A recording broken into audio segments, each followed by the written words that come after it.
Hello and welcome to episode 122 of She Creates Business, a podcast for wedding pros. This is your host, Kinsey Roberts, and as always, thank you so much for being here. I really appreciate you listening and tuning in each week.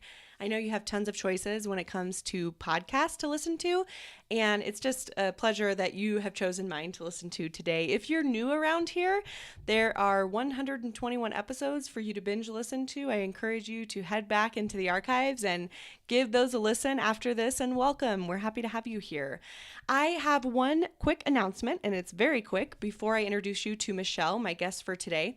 And that announcement is, I'm wondering if you would take my annual survey for the podcast. I have been putting one out since I started the show in 2016, and it helps me so much. Honestly, it's where I get all of my guest ideas. It's where I get all of my episode ideas, and it helps me change the podcast when, things maybe aren't going well because someone, more than, a handful of people mention it in the survey. They're like, hey, I'd love to see you do XYZ.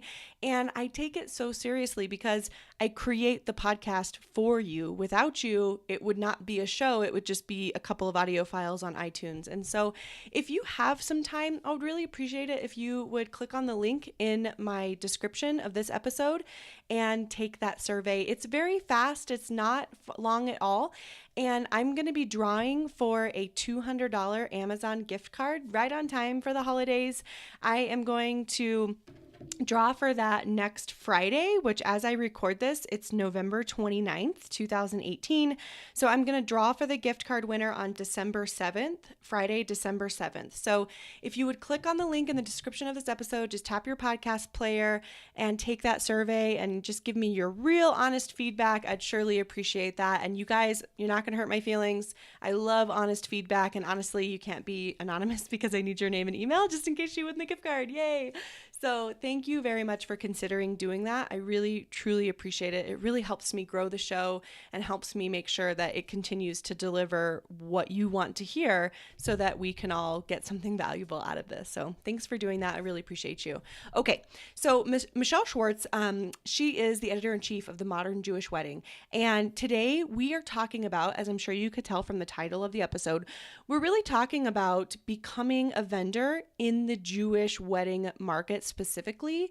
So if you have reached a point in your career where you would like, if you're a planner, if you're a photographer, we talk a lot about planning, but if you're a venue owner like I am, then you've really reached a point in your career where you would like to expand and into other wedding markets like the Jewish market, this is a great episode for you to listen to. Now, Michele is the foremost expert on this, but we have a great conversation that I think applies to a lot of different markets that we may not be hitting right now.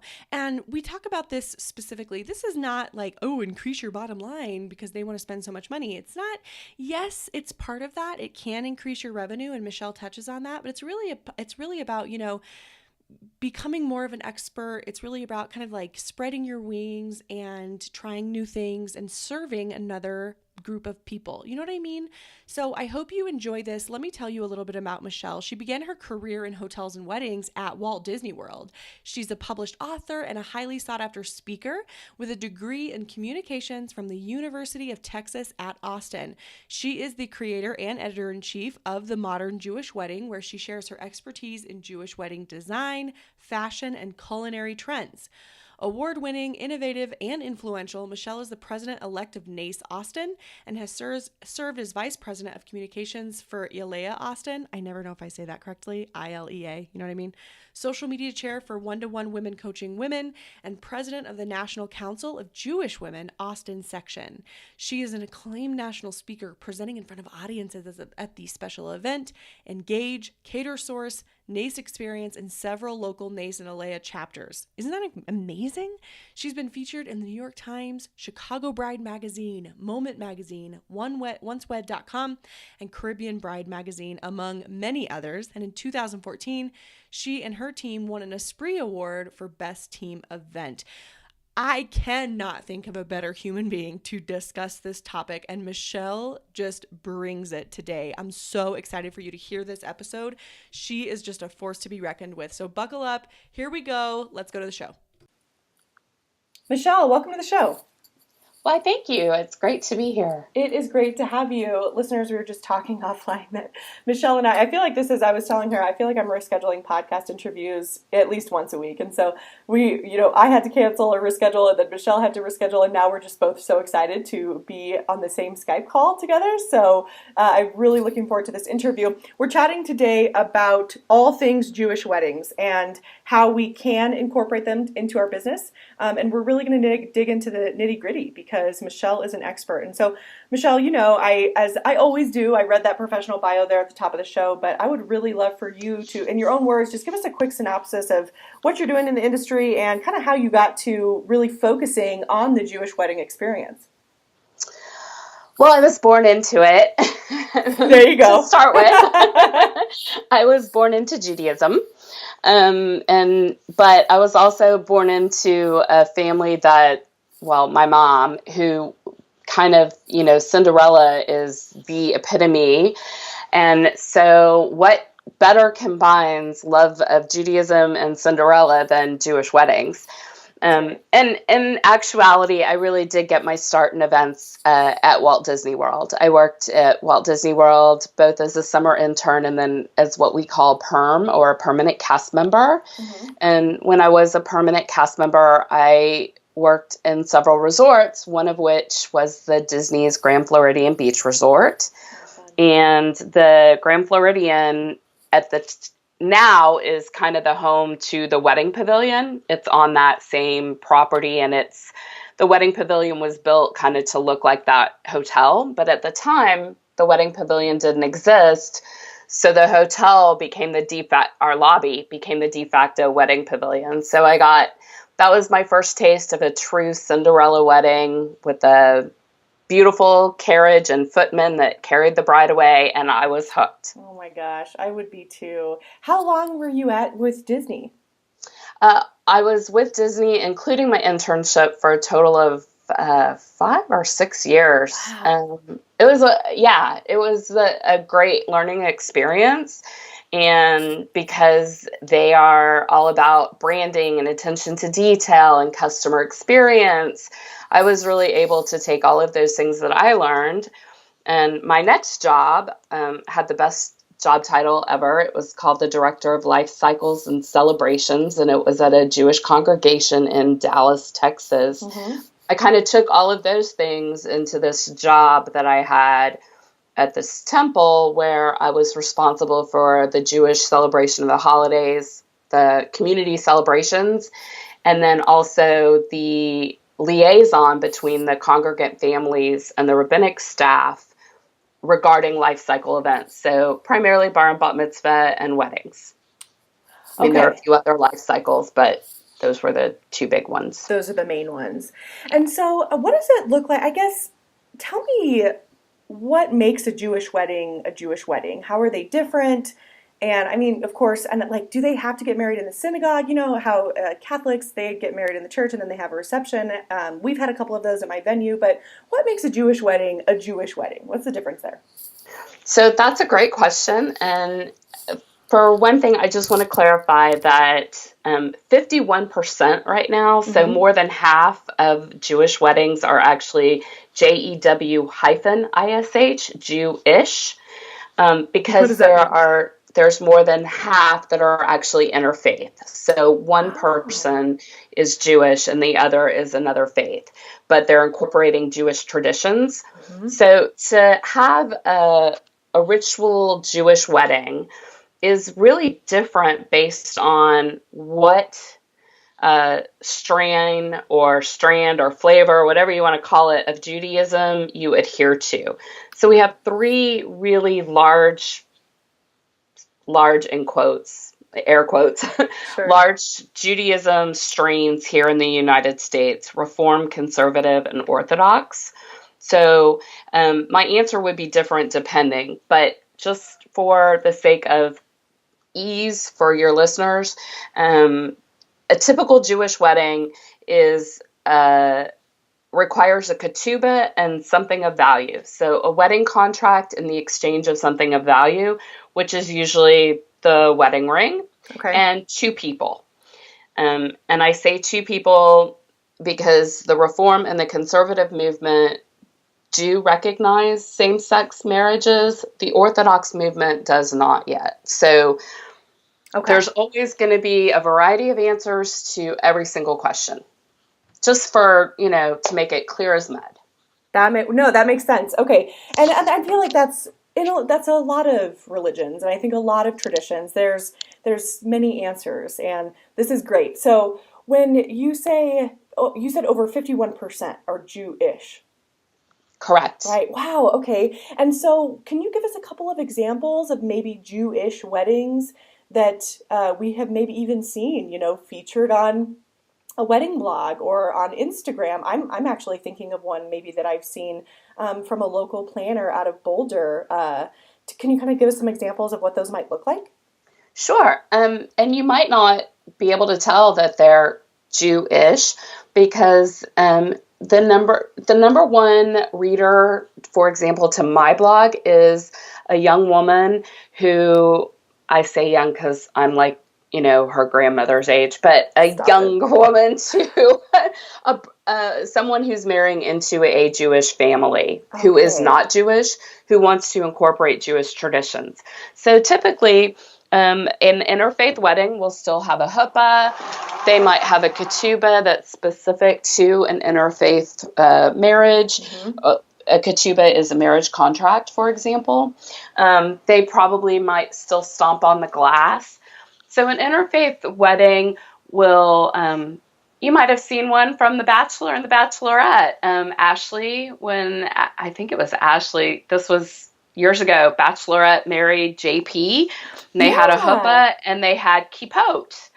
And Mindy Weiss once told me that the kippot was something very important to JP's parents. Like, they really wanted the head coverings. That was what they chose as the quote-unquote most important tradition of Judaism, of Jewish weddings, that they wanted incorporated into that interfaith marriage. So it's really dependent on what the couple wants. And they, to answer your original question, Jewish weddings, and that goes for all strains, actually, even the Orthodox, Conservative, and Reform, none of them actually are required to take place in the synagogue. In fact, most do not. Okay. So why is that, I guess? Just because if you think back to what we all sort of, the traditional view or the image we all have in our heads of Jewish weddings probably comes from Fiddler on the Roof or some very, very traditional pictures. Mm-hmm. And they were all outside. And the reason for that really was because the Jews always used to live all together in small communities in either Eastern Europe or, in Mexico or Israel. So those are called Sephardic Jews. Again, I'm really making this complicated. No, this is so interesting. You just keep doing what you're doing. They used to all live together. And so Jewish weddings were very much community affairs. Mm-hmm. And so they didn't necessarily have to take place in the congregation. They could just come out and be in the center of the town square, so to speak. And they brought the huppahs and the tables and the chairs, and they just had a big old party in the middle of the street. And again, the only thing that is absolutely required for it to be a Jewish wedding are two people, they exchange something of value, and a ketubah or the marriage contract. So they can be anywhere, and everything else, the huppah, the glass, the kippah, anything else you can think of in a that you might think is a traditional Jewish wedding, or from more secular weddings here in the U.S., it's all just tradition that we decide or choose to incorporate. That's beautiful. I want to back up to something that you said, and I'd love to know how you came to, it sounds, like that's your ideal client. You said that your kind of ideal reader to your blog specifically is a young woman who is incorporating Jewish tradition into her wedding, and she is likely not Jewish. from your experience, how did you land on kind of that avatar? It landed on me, really. Okay. I actually originally set out to be, and again, I'm really aging myself. I fell in love with Abby of Style Me Pretty, Abby Larson. She was like, I want to be her when I grow up. She was my spirit animal, even though I think I'm probably old enough to be her cool aunt. I'm not going to say mom, but Cool aunt. so I wanted to be the Style Me Pretty for the Jewish bride, and that is what I, in my head tried to develop. And then, of course, I channeled Carrie Bradshaw into everything I wrote. And it turned out that the people who needed the inspiration for Jewish weddings the most, or knowledge of the traditions, were people who were marrying into a Jewish family. And planners, or people in the creative process who also needed to know about the Jewish traditions. A really good example of kind of my avatar, what are photographers, because they always wanted to know, well, am I allowed to take a picture under the huppah, or can I get a picture of the glass, or what's important photographic wise. So all of those kind of came together, and the avatar kind of landed on me, and that just became what the biggest visitor to my blog became. The people who pin the most, so to speak. Mm-hmm. So you brought up planners. Let's dig into that a little bit, because I know you have a lot of tips to share. My first question is really, how should planners, if they'd like to start incorporating Jewish weddings into their kind of holistic business approach, how should they start to research getting a foot in the door when it comes to planning Jewish weddings or marketing to Jewish weddings? I'm sure there's so many ideas there, but let's talk about like 3 to 4 ideas for planners listening to this podcast. Okay. Well, the one thing I always want to be sure and say is that we're like 2 degrees of separation. So we're the best way to get into this market is word of mouth and referrals. Mm-hmm. So you got to get your first one, and you've got to go above and beyond for that first one and just knock it out of the park. So to get your first one, you want to start talking to people. Is there one of your professional colleagues who has done a Jewish wedding that you can say, you know what, I really want to learn more about this. Can I be your day of assistant, or can I shadow you during this planning process? I really want to get into it. And then maybe once you've trained me, if you are booked for a day, maybe you would feel comfortable referring me one. And then again, once you get your first one, and I know all of your listeners are going to just blow it out of the water, then it's really, really easy to break in. Another way is that I know sometimes we hear that print is dying, although we don't hear that really when it comes to weddings. There are lots of quarterly magazines that are in print for the wedding industry that are still very, very strong. And the same is true of Jewish circulars. Almost every major metroplex has a magazine or newspaper that comes out monthly or quarterly, or even sometimes weekly in New York, that are great methods for advertising or to seek out any kind of public relations. And also, you can find out who's most recently engaged. So if you're stalking couples, that's a really great way. That's and then right. Finally, the same way that anybody wants to break in, right now with social media, you can target that kind of audience. You can target people who are doing searches on Judaism. You can use the appropriate hashtags on Instagram so that you can break in. And showcasing those beautiful things that you associate with a Jewish wedding. For me, they are like a huppah and a ketubah. Those are all over Instagram and Facebook. What are some of the, are you helping creatives or helping other wedding professionals to kind of, break into this market if that's what they're looking for? And if so, what are some of the mistakes that you're seeing them making?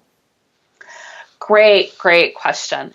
So I do. I help with if they're looking for some keyword advice or some consulting on, for example, I live in Boulder and I want to know more about the Jewish community here.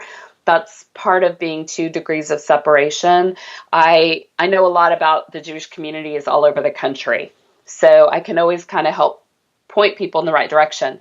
But to answer your question about mistakes, one thing is, and I see this a lot in bar and bat mitzvah, where are the dates flexible? And that's just a really bad lead-off question. So I know for a venue, if someone calls and they say, I want a Saturday night, and you're like, oh no, that's booked, but can I talk to you about a Friday night? Like, that's kind of an instant turnoff because Jewish weddings are not allowed to take place on Friday evenings.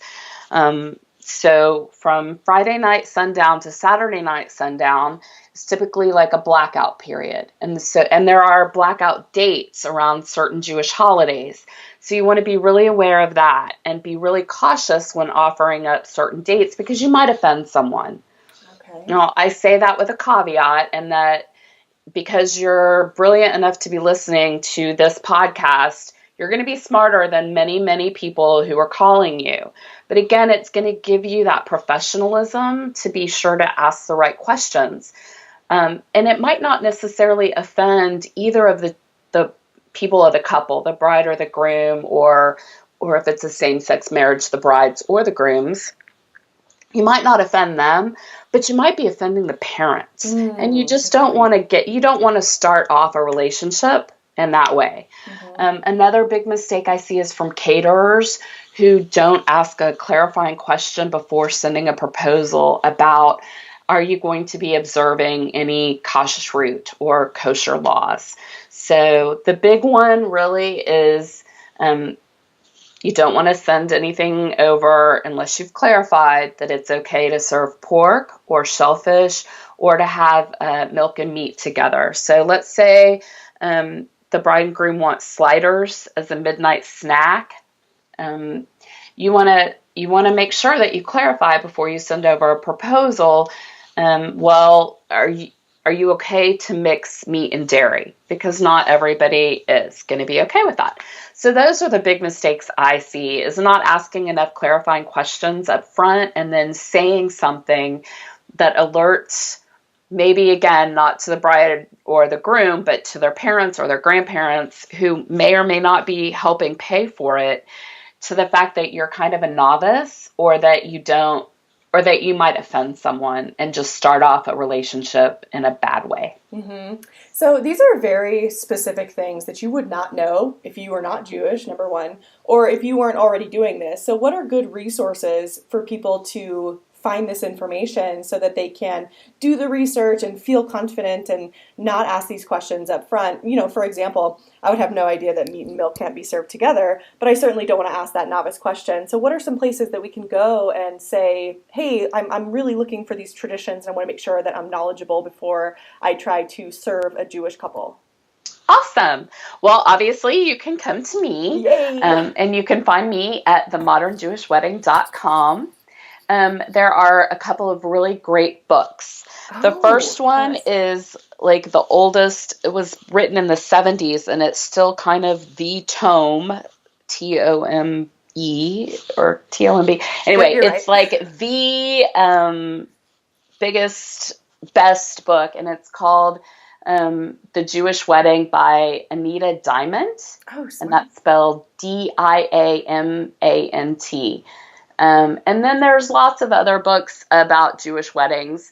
And then the biggest thing is, if you have one and you're not sure what to do, is you can always ask the local rabbi, cantor, or officiant. Jews, we love to talk. And we love to share stories about our religion. And so there's no bad question. And especially because it could change. You could be an expert at doing a reform or an interfaith wedding. And then all of a sudden you get one that's Orthodox and they want kosher food. And you're like, oh my God, I don't know what I'm doing. So ask, and that's the best way. But again, lots of great books on the subject, if you did a search on Amazon, you would probably find, one in particular that's published by Jewish Lights Publishing. Is a really good one. I'm getting the actual name of it right now. Let's see. You. It's called the Creative Jewish Wedding Book. And that's a really good one too. Okay, I'm making notes. I want to put these in the show notes for sure. Okay, Creative Jewish Wedding Book, right? Mm-hmm. Okay, beautiful. And those are, and also the one by Anita Diamond those are both on Amazon, right? Absolutely. Okay, cool. And I don't get any buybacks or anything, so. I mean, if she did, though, you guys would be fine, because she's giving us all these resources. Nope, nothing. So, tell us what, there's a question here that Megan sent it over for us, and I want to know what this is. We talked a little bit about, like, the Jewish life cycle events, and maybe this is what we just talked about, but what are those, do we just talk about, like, those top questions to ask during those? So all of those questions that I just said to ask are appropriate for weddings, but also for bar and bat mitzvah. And then just to put kind of bookends on it, the other life cycle events that are really celebrated in the Jewish religion and in the Jewish community are a baby naming, or when a boy turns 8 years old, his bris. And we probably don't want to cover that on this podcast. And then at the end, we also, I don't want to call it a celebration, but in a sense, it's a celebration of the life of the person who is just deceased. There are some really cool rituals around death. And actually in Dallas, there is a planner who, her whole business is that. She's called a Shiva sister. So there are ways for people to get into this market and sort of find a niche. When I was planning, my niche was really bar and bat mitzvah. Mm-hmm. And so typically when you hear people say Jewish life cycle events, you're talking about bar and bat mitzvah and weddings, because that's the biggest market. But there's always upsell opportunities with the other two bookends of the Jewish life, the birth and the death. Okay. All right, that makes sense. You know, we're having this entire podcast just basically around, well, of course, weddings is our main focus. I mean, and you fit in those other life cycles perfectly. But I wonder what, we're kind of talking about like how people can market themselves specifically to Jewish weddings, and why would someone not reach out to us? What's my question here? Here it is. Why would a couple planning a wedding that has Jewish traditions or a Jewish wedding not reach out to a planner who they couldn't see understood their faith? You know what I mean? Like, we're talking about all these marketing techniques. And I feel like we would need those, right? For someone to know that we understand what they're trying to do on their wedding day. Well, the short answer is yes, I think it's important. Mm-hmm. Obviously, it's always been a priority for me to train other creative partners and creatives to make sure that they can reach out to a Jewish bride and groom, because for me, I didn't want to be training my planner and my photographer while I was planning my wedding. I wanted to enjoy that process. But I think some, especially in today's society where it's very interfaith based, and a lot of it is, we have access to so many resources that a couple may feel, it doesn't matter. I can do this myself, and they'll get into it and they'll start, and then, our friend Google may send them down a rabbit hole, and they don't know the information that they're getting or not getting, and they may suddenly become twisted up in a knot, 6 weeks out and be like, oh my God, what have I done? Yeah. And I'll just give one really short example from my own life. That'd be great. My grandmother passed away about 6 weeks before my youngest nephew's bar mitzvah was about to happen. And my poor grandfather, and this was way before the internet, so he couldn't have I mean, he knew the rules, but it was still way before the internet, and he didn't have anyone to ask. And the only reason this occasion was really still taking place was to honor the memory of my grandmother, because at 13, my nephew really probably didn't know one way or the other. Um, and so at the luncheon following his bar mitzvah, they served sweet and sour pork.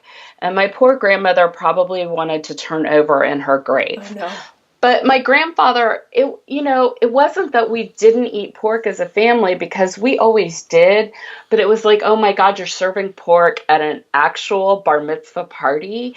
And who knows who's in that room who might have been severely offended, or even worse, for a Jewish event, not had anything to eat. I mean, people were talking about it. I mean, here, all these many years later, that nephew's in his 30s now. I still remember the mortification that my grandfather felt when someone pointed that out to him. Like, what are you doing serving sweet and sour pork at this occasion? Yeah. And so I think that's why it's really important for a planner is to head off things like that, so that my grandfather Absolutely. Wouldn't have been embarrassed at after the fact, because he wasn't thinking about that. Absolutely. And you're so right. There's so many different traditions, and we have the opportunity to serve so many awesome clients and really get into their family traditions or their religious traditions. And I think it can be helpful to at least have a foot in, not everything, that would be hard, but have a foot in kind of, each thing, so we have a good understanding of where we could at least start to do more research should these opportunities come up for us. Absolutely. That's so brilliant. Well, tell us about the work that you do with other creative partners. Let's talk about, how you help people like maintain their blogs and plan editorial calendars and develop these marketing plans. I would love to dig into that a little bit.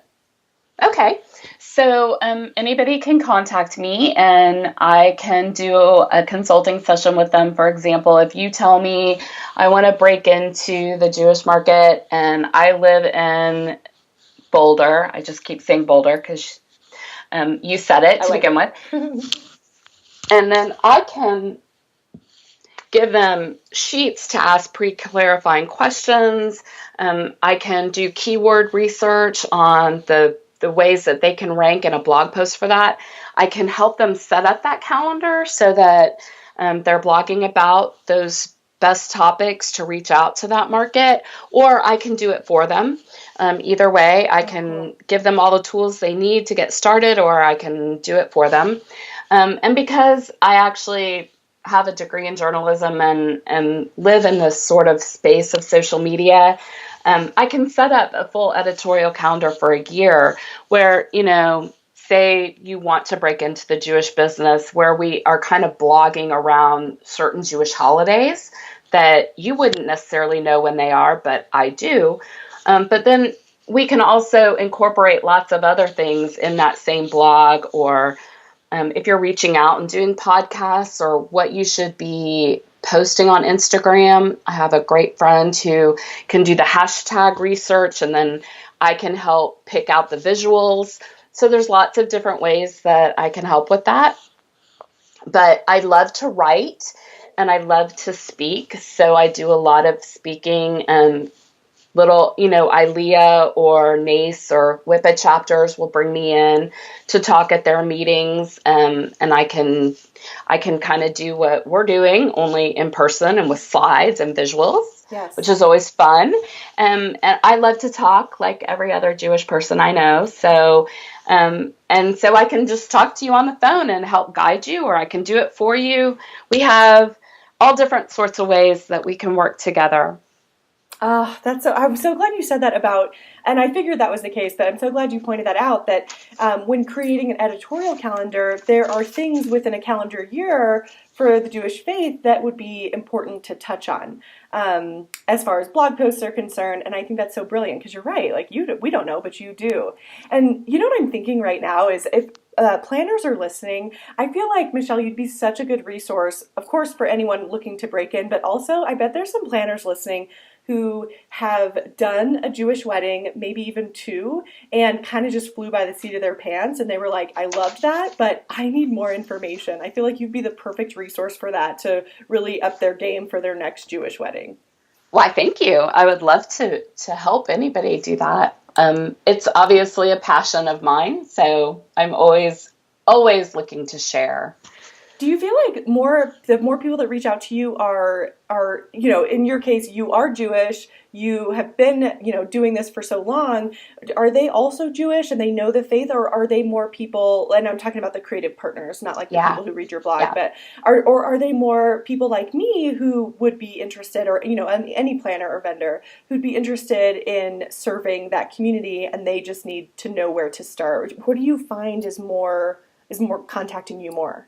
100% like you, Kinsey. Oh, interesting. They're a creative who wants to know more, and not necessarily always from, oh my God, I want to break into that market. It can be lucrative, which it can be. I will say that, but really from somebody's contacted me and I had to turn away the business because I felt like I wasn't able to be competent enough to handle it. So I don't want that to happen again. What do I do?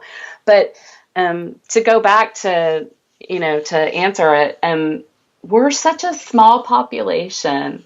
We're really like 2% of the overall population. So there's not actually a lot of creative partners, so I'm trying to think, I'm like, do I even know any Jewish people who own a venue? And I'm like, well, not really. I mean, the synagogues, but that doesn't count. Right. So yeah, 100% people who contacted me are like you. I have actually helped some Jewish people from when they were just starting out, and they might not know as many of the rules of the kashrut because they were raised without adhering to them. And just for clarification, I was raised without adhering to them too. But when I went to work at the congregation, I had to learn them. And I married into a family that was a lot more conservative than I was. We call ourselves a mixed marriage, which is something to be aware of if you are a creative, is that just because two people are Jewish doesn't mean they've always had the same traditions growing up. So my planner had to be a social worker too, because she had to deal with my family's expectations and my husband's family's expectations, which were not on the same page. Oh boy. Yeah. So. All right. Okay. I didn't even think of that, and that makes sense though, because you told us about the kind of the three main, what did you call them? 3 strains of Judaism. I call them flavors. We have a flavor for everyone. Okay, and that makes a lot of sense though. Michele, this has been so fascinating. I really appreciate you just being so willing to answer all of my questions. I mean, I've never chatted specifically about Jewish weddings on the podcast, and this has been incredible and very eye-opening. I would love for you to tell people where they can find you online. Oh, awesome. Thank you. Well, the blog is at themodernjewishwedding.com. It does have that THE in front. And you can always reach me at Michele, and that's with one L, Michele at themodernjewishwedding.com. And then if you're more interested in the speaking and the consulting and hiring me to do an editorial calendar, you can find me that way, or you can see samples of my blog posts and things at michelleschwartz.me. MICHELESCHWARTZ.me. Perfect. And you guys, I will put all of those links in the show notes so that you can just tap on your podcast player and head right to there. But, she spelled it for you, but also just click the link. It's super easy. Michele, thank you so very much. It's been a huge pleasure to have you on the show today. Thank you so much for having me, Kinsey. It's been great. You're welcome. We'll talk soon. Bye-bye. Bye. Thank you so much for listening to She Creates Business. Please take a minute and head to iTunes to leave an honest review so we can help more wedding pros find the show.